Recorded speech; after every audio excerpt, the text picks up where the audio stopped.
G'day, my name is Mick Collins and I am a Regional Services Manager with New South Wales Farmers, and I'd like to welcome you to the fourth of 6 webinars on rural crime. Rural crime is everyone's business, and the New South Wales Farmers Association and the New South Wales Police Rural Crime Prevention Team have worked together to bring you the 2020 Tackling Rural Crime webinar series. These informative and solutions-based sessions will help you prevent rural crime on your property and in your community. Being the largest state-based member farming organisation in Australia, we at New South Wales Farmers take rural crime very seriously. And with our friends from the New South Wales Police Rural Crime Prevention Team, we hope you find the webinars of value. Please do not hesitate to ask questions in the Questions tab throughout the webinar, and we will try to answer as many questions from you, the participants, as we can. Together, we can all make a difference. I'd now like to welcome Detective Sergeant Andrew McLean, who tonight will deliver the webinar on rural trespass. Welcome, Andrew. Thanks, Michael. Ladies and gentlemen, welcome and thank you very much for everyone who is participating. I'd just like to introduce Detective Sergeant Damien Knott, who's one of our zone coordinators down south, who will be assisting me tonight. We really appreciate everyone for signing up and taking part in this webinar.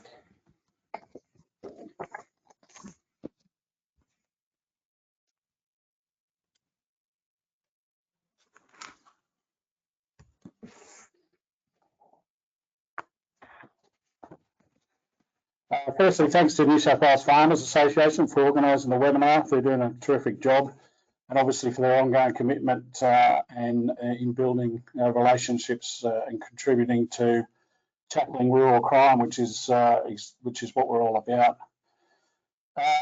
Obviously, things are tough on the land at the moment, and I hope hopefully these webinars can help everyone in relation to increasing your knowledge just about what we do here at the Rural Crime Prevention Team, where and what we're doing, where we're located, and hopefully to help you improve strategies to target harden your properties, and hopefully we can educate you on methods of reporting crime. As Mick said, feel free to send in questions as we go through the presentation. And our moderators will circulate those through to us, and hopefully we'll be able to answer those questions for you. What you're seeing here is basically our profile structure, or the structure of the Rural Crime Prevention Team. Prior to the creation of this team, there were 34 rural crime investigators throughout the state and 1 intelligence analyst. Some of you, some of the older members who are listening in might remember the old stock squad. Well, that's basically, I guess, what we do now, but it's now called the Rural Crime Prevention Team, and the roles changed significantly. In 2017, Mick Fuller, our Commissioner, made a commitment to the people of regional New South Wales to address rural crime. What we'll show you here today is a slice of that commitment, hopefully. As a result of Commissioner Fuller's commitments, there's more specialised police resources that have been deployed in regional New South Wales, and those include additional rural crime investigators who are specialists in the field of policing rural crime. And it's a general increase in the number of police on the ground to fight rural crime in general. The Rural Crime Prevention Team has 52 members within our team, consisting of 1 Detective Chief Inspector, who is located at Mudgee, it's Cameron Whiteside, 4 Detective Sergeants, who are Rural Crime Zone Coordinators, and they're located at Parks, Moree, Cootamundra and Casino, and you can see those up on the screen there in the structure. As I say, 43 rural crime investigators. They're specialised detectives located in 26 non-metropolitan locations across New South Wales. We also have 3 rural crime intelligence analysts who are civilians, and they're located at Parks Casino and Cootamundra. We also have a rural crime policy officer who's located at Dubbo.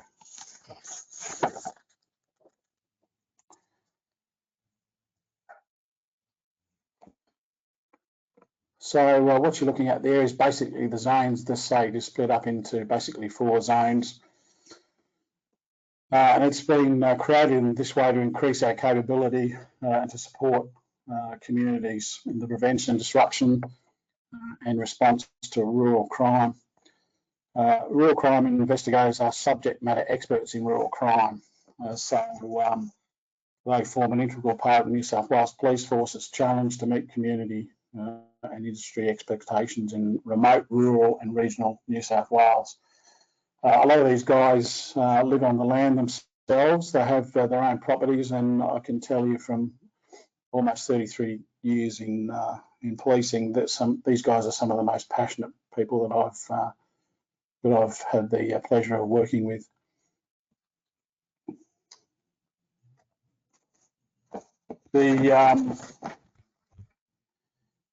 The definition for us in terms of rural crime is basically incidents of crime that impact on the function of the pastoral, agricultural and aquacultural industries. The key phrase there is the impact on the function. This definition doesn't include all crimes and incidents committed in rural locations, predominantly those that impact on the function of rural industries. So I guess that leads me into, what does a rural crime investigator do? Rural crime investigators is a criminal investigator, so they're a designated detective who is a subject matter expert on rural crime. They're detectives the same as other detectives throughout the state, and they undergo the same training as detectives in the New South Wales Police Force. And of course, rural crime investigators provide expertise on rural crime issues to the police district. It's important for everyone to know that all police can take a report of rural crime and respond to it, and those small police stations throughout the state are critical in relation to the investigation of rural crime. We must tell you that RCOs do not investigate all crimes in rural areas. Obviously that would be impossible, but as I say, all police in rural New South Wales are able to take the initial report and respond to rural crime. And at the end of the day, rural crime is a crime like any other crime.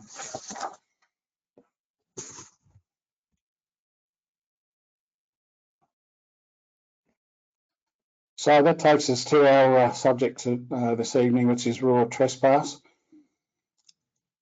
It's an ongoing problem, and it's a big problem for the landholders. We're well aware of that. Boundary fences of your property are the first line of defence, obviously, against unwanted trespassers.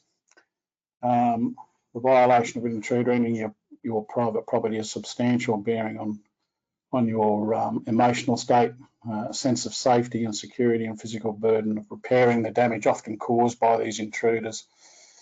And we do understand the impact rural trespass has on you. We see it every day. We know that sometimes our response is not what you expect, and that's, I guess, one of the difficulties of being in rural areas. We know that we don't always get it right, but we're here today to try and move forward and work with you to reduce this type of crime. We understand the frustration and feel it too, but like all rural crime, we have to work together to target offenders who are committing this type of crime and to target harden your properties to your maximum ability. Okay, very important. What do I do if an offender is on my property without permission? We're often asked, should you confront these offenders? Look, our short answer is no. You would only sort of be putting yourself in danger and your family in danger. However, it is your property. It's a judgment call, and it's a call that you're entitled to make. It's up to you, but as I say, you just need to bear in mind, you don't know if these offenders have firearms, other weapons, hunting dogs, how many offenders, and of course a lot of these people are under the influence of alcohol and drugs, and the list goes on and on. if they're involved in this type of crime, they're involved normally in other types of crime too. We recommend if you can observe them from a distance, do so and call the police immediately. And please do that, at the time, not the next day. My recommendation is to ring 000. You can ring your local police station if you like, but bear in mind 000 phone calls go direct to police radio, so it will go straight out on the police radio. Can you take a photo of the offender? That's another question we're often asked. You certainly can. There's nothing to stop you from doing that, but again, don't place yourself in danger. Quality surveillance devices can take images for you, and you may also draw attention to yourself from flashes on smartphones, etc. So just be careful of that. What can you do to help police target these offenders?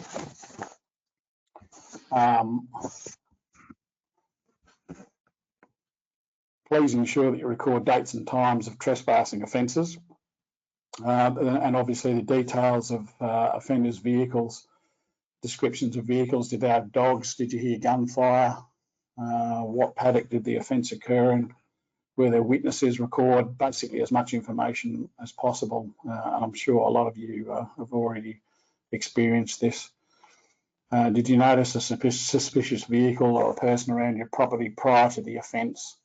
And obviously, have your neighbours experienced similar offences?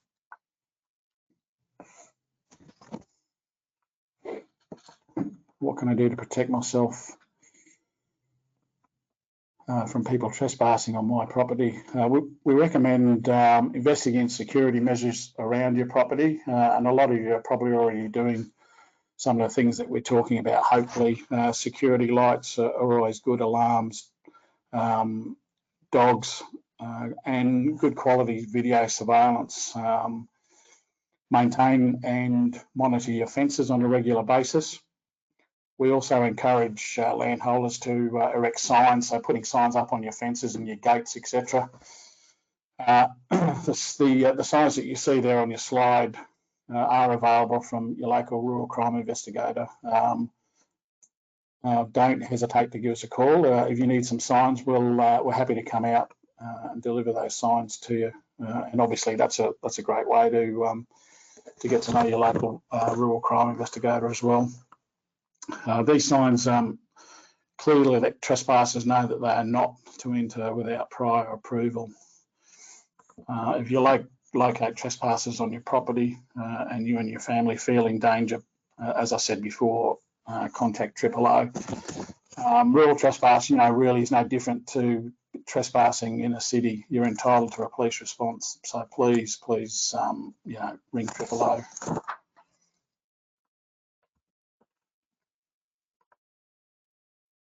So what are we doing in terms of addressing rural trespass? We're conducting operations. They're ongoing. Rural crime is a strong focus on illegal hunting and trespassing, and we're conducting operations on an ongoing basis throughout the year. Some of the things that we've been successful in doing when we're targeting these types of offenders is seizing vehicles from offenders. We're seeking that they be forfeited through orders through the courts and not returned to these people. And obviously that can have a big impact on these types of crooks. You take a Toyota Land Cruiser off someone, it stings. So there's some of the things that we're doing. The operations are obviously being conducted regularly by us and also by uniformed police. We've already shown that these operations are not a flash in the pan approach. We're here to stay, and we're getting stronger and smarter in this space. The New South Wales Police Force internet site, which you can see there on your screens down the bottom, has various tools and resources for members of the public, but in particular, it's handy for farmers who want to harden their properties. We recommend you download the Farm Security Assessment booklet. That's a really good and useful tool for you landholders. if you complete this assessment, it will help you identify security shortfalls on your property. And of course, if you have any problems with assessment, feel free to contact RCIs who are more than happy to come out and give you a hand with that.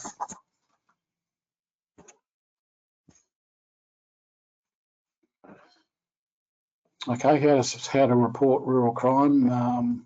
Most of you are probably aware of a lot of these already. Obviously, if we don't know about the crime, we can't respond and investigate crime. So please ensure you report it. There are several ways to report crime. Obviously, call your local police station, which I'm sure you're all doing for non-urgent crime. You can also call a police assistance line, which is just an online process that you can report something that's occurred. You can provide information anonymously also, and you can call Crime Stoppers on the number there, 1800 333 000, and you can report pretty much anything on that line, and you can do that anonymously, as I say. And you can report non-emergencies online via a community portal. And as I say, we encourage you to report crime, any type of crime. We understand that you may not know when it happened or who did it or how they did it. However, it's the old piece of the puzzle scenario. We may not be able to investigate the particular incident due to lack of evidence. However, the fact that you report it helps us to be aware of incidents and similar incidents that are going on around your area. The other thing is too, we may know an offender that commits that particular type of crime in that particular way. So, as I say, it's every little piece of the puzzle helps. And we need you guys to report it so that we can put it all together.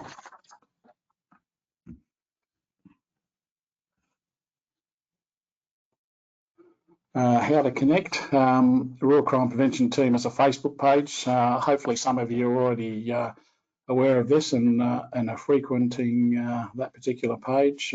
We highlight the work that we're doing, investigations, operations, incidents of rural and many other points. We put outcomes for our investigations on there, focus of our operations. Calls for assistance for the community to help locate stolen property as well. We put descriptions of property, etc., and that's often very successful. And we also put up, any relevant information pertaining to rural industries, such as what you need to know when moving livestock, hunter fatigue campaigns, farm crime surveys, and those types of things. Our page covers all regional New South Wales and provides you the opportunity to see what we, the Rural Crime Prevention Team, do on a daily basis. This page is an additional tool to connect with the community and also makes a point to offenders that we are targeting you, and we will find you, and your connection with the community is becoming stronger. Our contact with the community is becoming stronger, and which weakens the opportunity for offenders to commit crime on our farmers. So I'd like to encourage everyone to hook up to that Facebook page. Please do. You can find this just simply by typing in Rural Crime Prevention Team in the search bar on Facebook, and that should bring it up for you. Thank you. Thanks very much for your kind attention. And if anyone has any questions, please shoot them through. Thank you very much, Andy. Ladies and gentlemen, my name is Anne, and I'm a part of the Rural Crime Prevention Team as well. And I would like to encourage anyone, if you have questions, to put them in the question bar that you have there. If Andy and Damien would like to turn their cameras on, we'll start to ask some questions. Thank you, gentlemen. Now, we have a question here from Katrina, and thank you very much, Katrina, for your question. Andy, I'd like to direct this one to you if I can, but Damien, feel free to contribute if you'd like. So do infrastructure companies, examples utility or irrigation companies, have the right to come onto my property without seeking landholders' permission? Andy? Thanks for the question, Katrina. I would say generally no. It would be common courtesy, I would have thought, for those types of organisations to contact you before coming on to your property. I'm not particularly au fait with those types of what sort of laws govern those types of organisations. And Damien, I don't know if you've had any experience in relation to that. No, I can't add much more, I'm afraid. Obviously, in a situation, some type of emergency action has to be taken in the case of a bushfire or some sort of other maybe natural or otherwise disaster. Then, but just the general day-to-day maintenance of those utilities and so on. I know just personally, we always get a letter if someone's coming onto the property to advise us at least that that's about to happen. So I'd say that, you know, at a very minimum, there would be a requirement for that notification to be given. It's not just a rite of passage to come onto your place at will. Thank you very much, Andy and Damien. What I might suggest there, Katrina, is maybe contact your regional manager of the New South Wales Farmers Association to seek clarification of that. If maybe they would be able to give you some clearer definition in regards to if they need to provide permission to enter your land. But thank you very much, Katrina, and thank you, gentlemen, for asking that question. Damien, I've got one here for you. So I've got one that's come through the chat. If someone comes onto my property and they have a dog, can I shoot the dog? Look, so I think the test there would be, and thank you for the question, is why would you shoot it? And I think that's the answer, or that's what you would need to examine before you took any action. And there are certain circumstances where you could lawfully destroy a dog that's on your property. And it basically comes down to the provisions under the Companions Animal Act. And that is if there's a responsibility on dog owners to prevent them from causing harm to other animals or human beings. So if in fact the dog is, for example, attacking sheep on your property or other livestock, or indeed a member of your family or whatever it may be, you are lawfully entitled to injure that dog or destroy it. But still you must do it, take steps that are reasonable is the key word, to be able to justify your actions. So in other words, not cause the animal undue pain.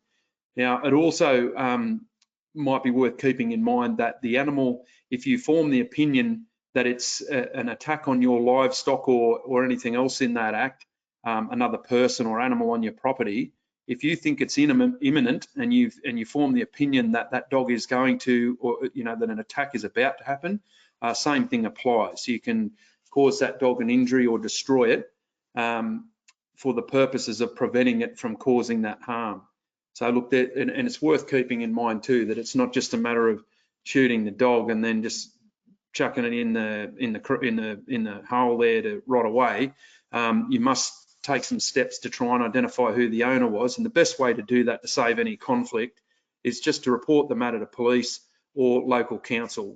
Police would actually refer a matter like that to local council, and given that there's a requirement also under the Companion Animals Act for dogs to be microchipped and registered, there's a pretty good chance they'd be able to find the owner, and then if there's any further action required, they can get an infringement notice issued, which is about a $1,300 fine, and also then you can move into things like compensation for damage to your livestock and so on. So I hope that answers your question. Thank you very much, Damien. Okay, we have one here from Julie. Thank you, Julie. And Andy, I'm going to throw this one your way.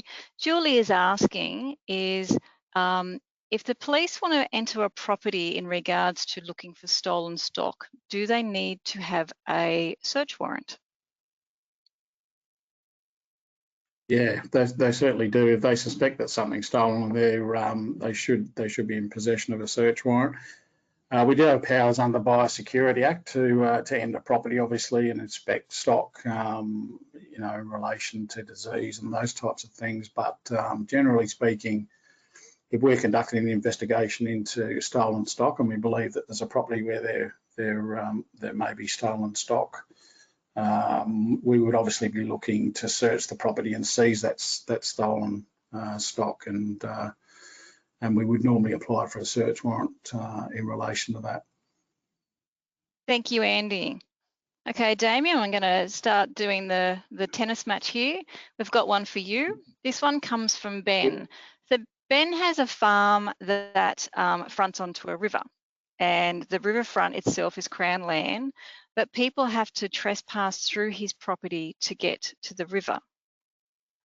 So what he's asking is there anything they can do to stop this, because it's actually quite disruptive to his working farm?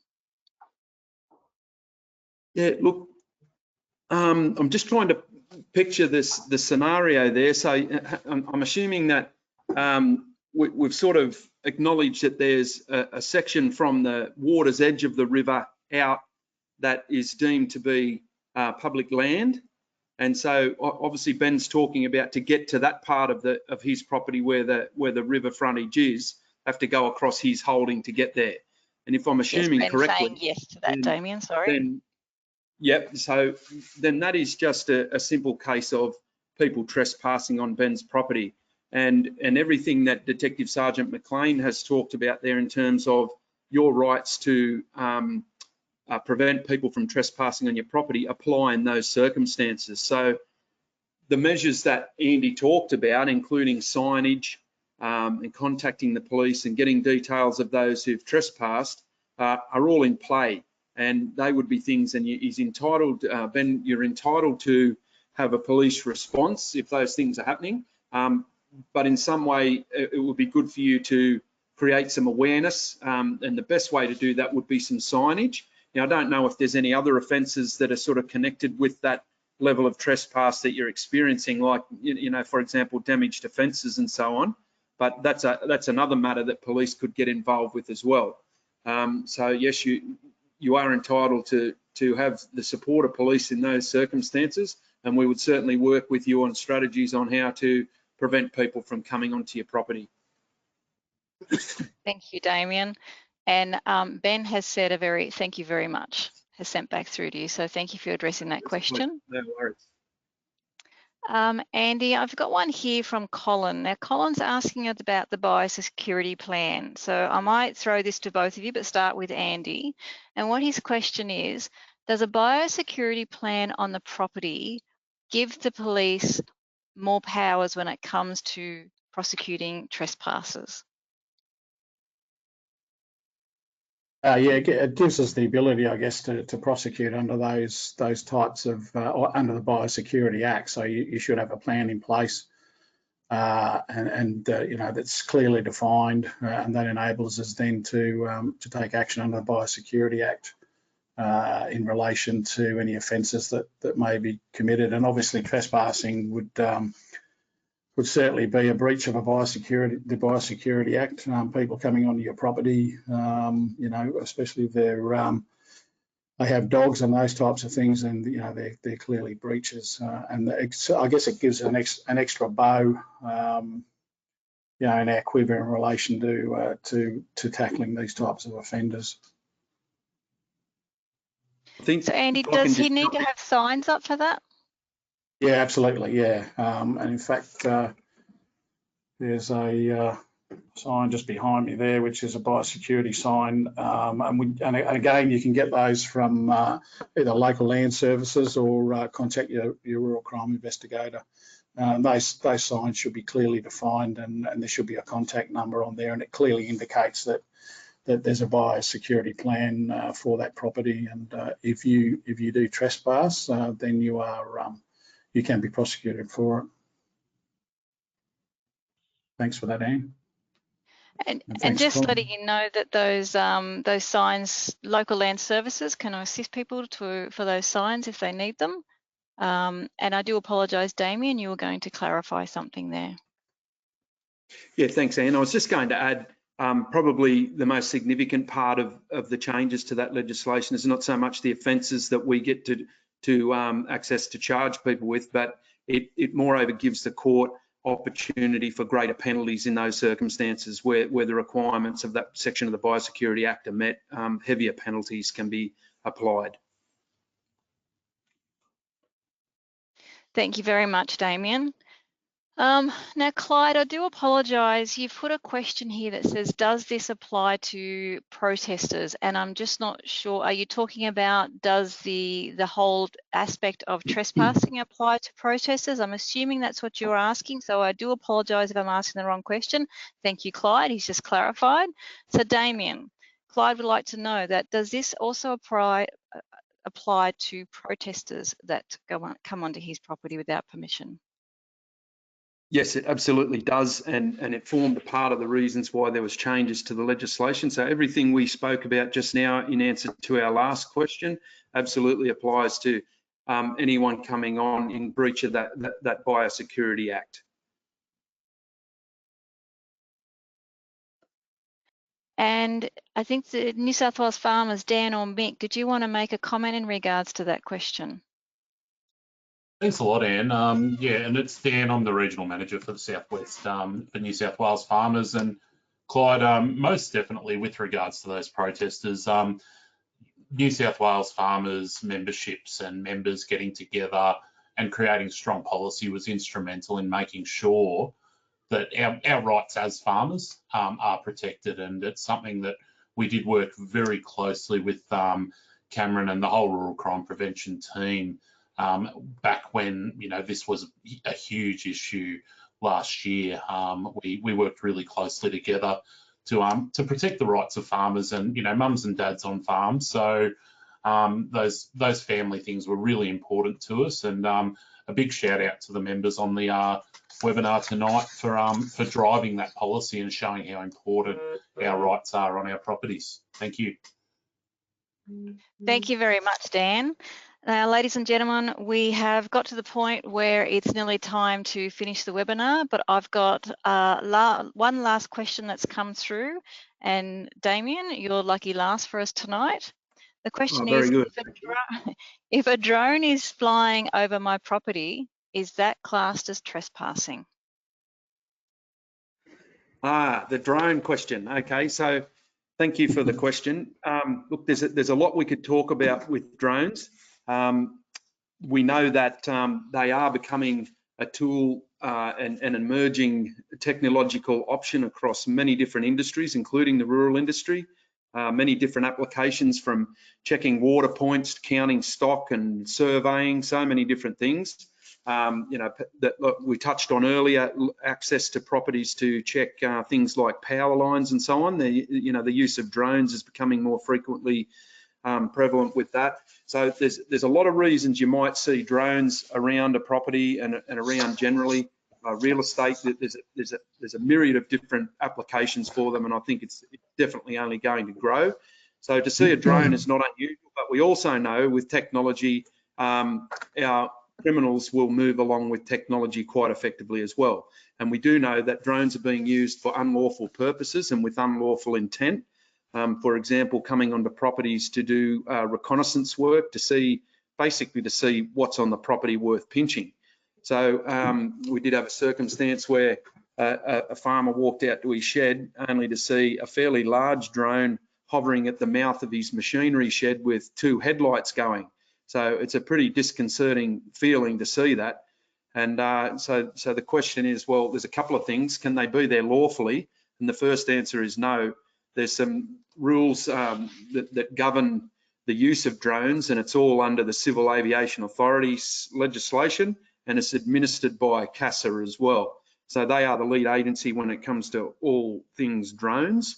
But there are some regulations, and just a few of them, that they can't be operated without line of sight to the actual drone. They can't be taken up any higher than 120 metres, can't be taken within 30 metres of anyone not associated with the flight of that drone, and it goes on.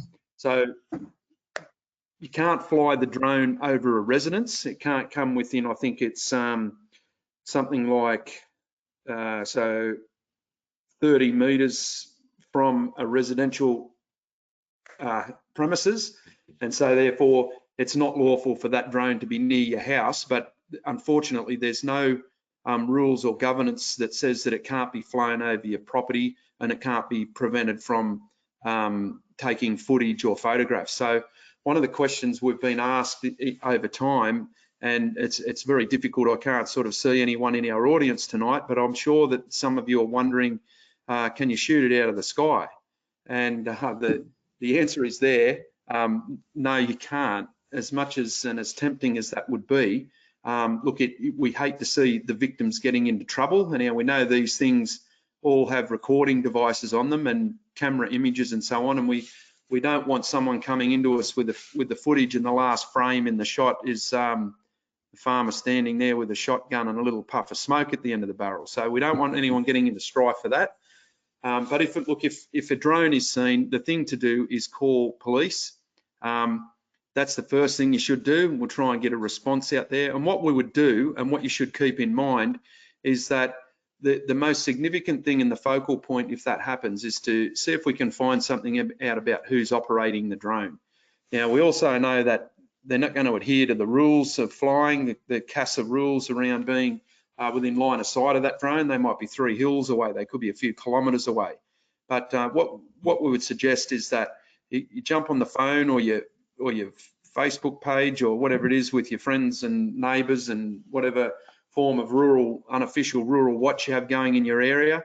See if you can find out if there's a suspicious vehicle or someone driving around the area. Just get the details. Again, keeping in mind Detective Sergeant McLean's advice on keeping yourself safe, approaching people you don't know who they are or what they're doing in the area. But just a registration number is as good as we could ask for. But certainly do not expose yourself to any sort of danger.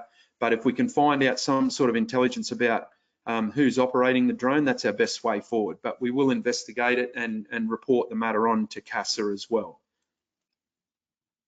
Thank you very much, Damien. And I did apologise, that was Andrew's question, and I hope, Andrew, that we've answered that for you. So thank you very much, everybody. Thank you, Andy and Damien. I just want to say just a couple of things to clarify, in that when we're talking about trespassers, it encompasses everyone that enters your land. So we're not a protester or an animal activist. We don't define it that way. If a person, no matter what their reason, are entering it, they are still a trespass. They are still the trespassers. So whether it's a protester or anyone else, it doesn't come down to that type of definition. And also to just highlight that we also work with other government agencies. So when we're targeting rural crime in various areas, whether it be illegal hunting or trespassing, sometimes we'll work with local land services, game licensing unit, national parks and wildlife, various departments of primary industries. So we do have a joint attack when it comes to targeting rural crime offenders. And I would just like to say a big thank you to all our participants, a big thank you to Andy and Damien for answering the questions in the presentation. And I would like to hand this back to the National New South Wales Farmers Association. Thank you. Okay. Thanks, Anne. Thank you, Andrew and Damien. Those questions were great tonight. Fantastic from the audience. Thank you for your valuable suggestions towards tackling rural crime. And I'm sure tonight's participants have found the webinar very useful, and we'll take away great ideas and suggestions that can be put into place. Thank you to you, the participants, for your support in registering for tonight's webinar. The next one is on Tuesday, the 17th at 7 p.m, and it's on crime scene evidence. Lastly, if you're not a member of New South Wales Farmers, I encourage you to consider becoming one, whether it's an associate or a full producer. We're stronger in numbers, and I wish you all good night. Thank you very much. Thank you. Thank you. Thank you.